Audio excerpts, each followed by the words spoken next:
Assalamualaikum warahmatullahi wabarakatuh. Saya Vian akan mempresentasikan destilasi sederhana minyak atsiri dari kunir putih dengan dosen pengampu Prof. Venti Suryanti. Indonesia terkenal dengan beraneka jenis tanaman rempah-rempahnya dengan kandungan senyawa yang bermanfaat sebagai antimikroba, antioksidan, dan pengawet produk pangan, baik dalam bentuk segar maupun oleoresin atau minyak atsiri. Salah satu jenis rempah tersebut adalah kunir putih dengan nama ilmiah Kaempferia rotunda.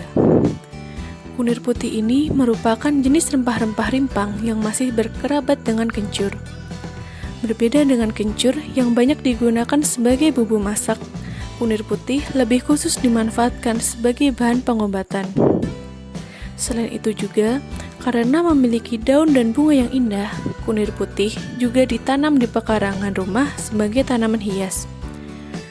Di Indonesia, khususnya di Jawa, kunir putih dikenal dengan sebutan temu rapat atau kunci pepet. Bagian rimpang tanaman ini sering dimanfaatkan untuk mengobati melas, disentri, diare, pelangsing tubuh, dan keputihan. Tak jarang juga digunakan dalam sediaan kosmetik.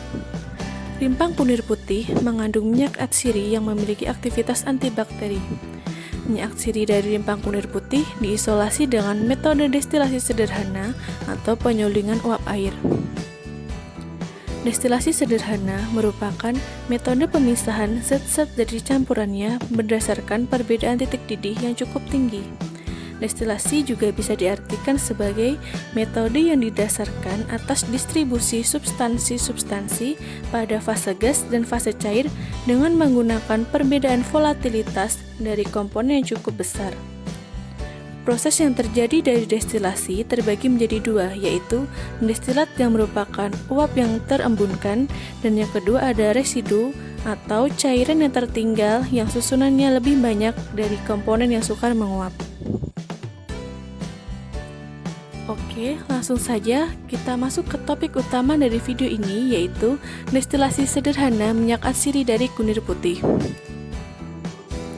Alat yang digunakan terdiri dari botol kaca sebagai pengganti labu alas bulat dan labu destilat, botol plastik sebagai kondensor, toples plastik sebagai wadah penampung air yang dialirkan ke kondensor, selang plastik, korek api, timbangan, sendok, corong, lampu teplok, dan flakon sebagai wadah minyak atsiri yang diperoleh.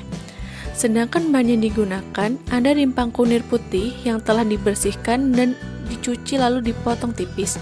Tujuannya untuk menambah luas permukaan bahan sehingga minyak yang dihasilkan lebih banyak dan proses pemisahannya pun juga cepat. Kemudian sampel dikering anginkan atau dilayukan untuk menguapkan sebagian kecil air dari bahan agar destilasi lebih mudah dan lebih singkat. Lama pelayuan akan mempengaruhi rendemen dari minyak atsiri. Sebanyak 50 gram sampel yang telah ditimbang dimasukkan ke dalam botol kaca dan ditambahkan air hingga setengah penuh. Air dipilih sebagai pelarut karena mempunyai sifat kepolaran yang berbeda dengan minyak atsiri, sehingga tidak saling melarutkan.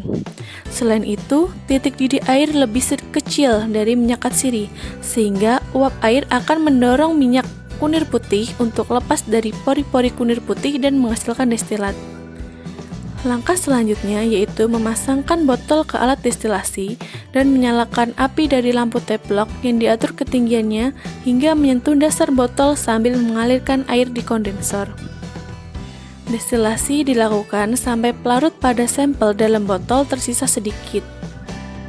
Minyak atsiri yang didapat kemudian diukur dan diperoleh hasil 2 ml berupa cairan bening dan beraroma khas rempah kunir putih.